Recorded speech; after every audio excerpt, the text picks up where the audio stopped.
जयराम जी की episode number 246 में आपका स्वागत करता हूं। ये सत्संग है 5 से 7 अप्रैल 1967 कोटा चंबल नदी के किनारे कुटिया में किया गया स्वामी लीलाशाह महाराज का प्रवचन। टॉपिक है सब कुछ कर सकते हो। विभिन्न प्रकार के इंसान 4 प्रकार के होते हैं। पहले देवता, दूसरे मनुष्य, तीसरे दैत्य व चौथे बहुत नीच। जो स्वयं को दुख देकर दूसरों को दुख दे में वे देवता कहलाए। जो स्वयं को व दूसरों को सुख पहुंचाते हैं वे मनुष्य कहलाते हैं। जो दूसरों को कष्ट देवें फिर उससे फायदा हो या ना हो दैत्य कहलाते हैं। चौथे जो बहुत नीच होते हैं वो खुद को भी कष्ट देकर दूसरों को कष्ट ही देते हैं।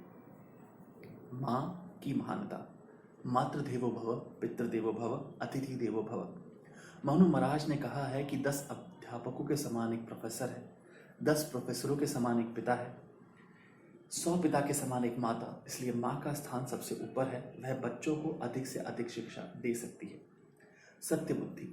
बुद्धि को सत्य कर्मों में लगाओ। कहोगे कि महाराज हमें तो अपनी लगी हुई है, अतः सत्य बुद्धि कैसे होगी? हम अज्ञानी लोग संसार के कार्यों में फंसे हुए हैं, पंडित तो है नहीं, अतः सत्य बुद्धि कहाँ से होगी? अभ्यास करोगे तो बुद्धि सत्य हो जाएगी। माया के पदार्थ देखने में आते हैं मगर मिथ्या है, वे पकड़ने में नहीं आते हैं। जैसे परछाई। बाजीगर की बाजी देखी है?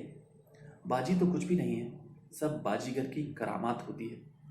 परमात्मा को बाजीगर समझो, दुनिया के पदार्थों को बाजी समझो तथा करामात समझो तत्व ज्ञान। जिसे सत्य का बोध हुआ है, जिसके भीतर सत्य बुद्धि है, उसे वैराग्य होता है।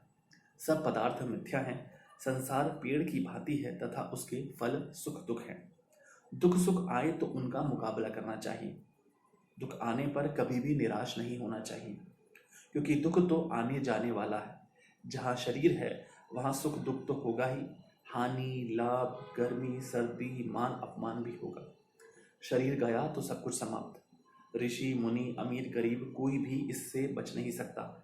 अतः धैर्यपूर्वक सबका सामना करो।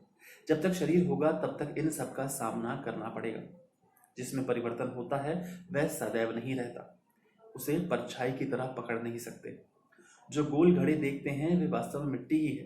कुम्हार के हाथों का कमाल है, गहने सुनार के हाथों का कमाल है, परंतु वास्तव में वह सोना ही है।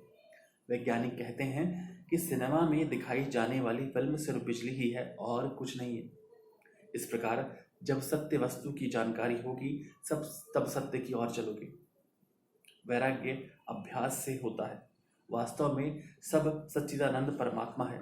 शरीर सुंदर नहीं है, गंदगी का थैला है। उसमें आसक्ति या प्रीति तब होती है जब सुंदर दिखाई देता है।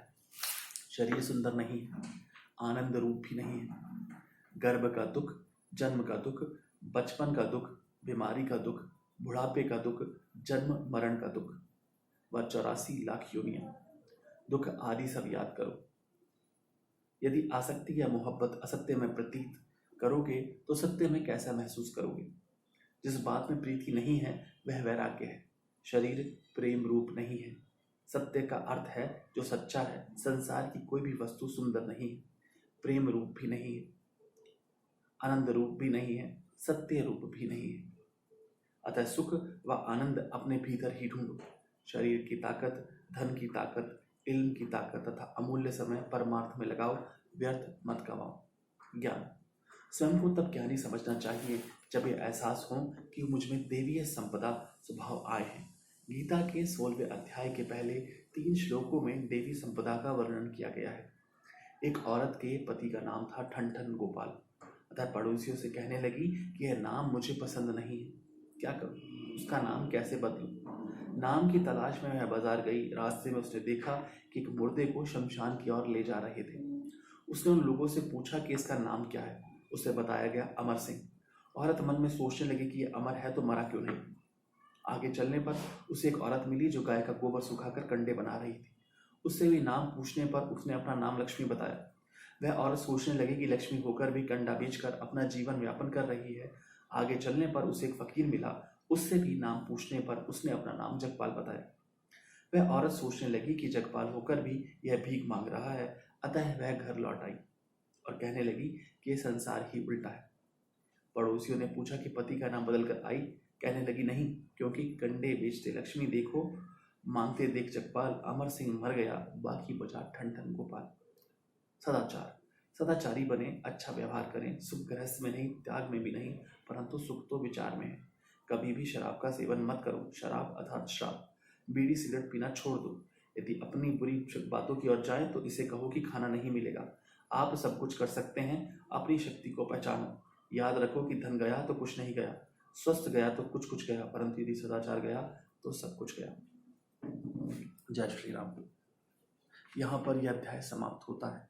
स्वामी जी के प्रवचनों से हम सबको कितना ज्ञान और बल मिलता है ये तो हम सब जानते ही हैं। आशा है कि इन प्रवचनों को आप भी अपने जीवन में अपनाएंगे। हर हर महादेव।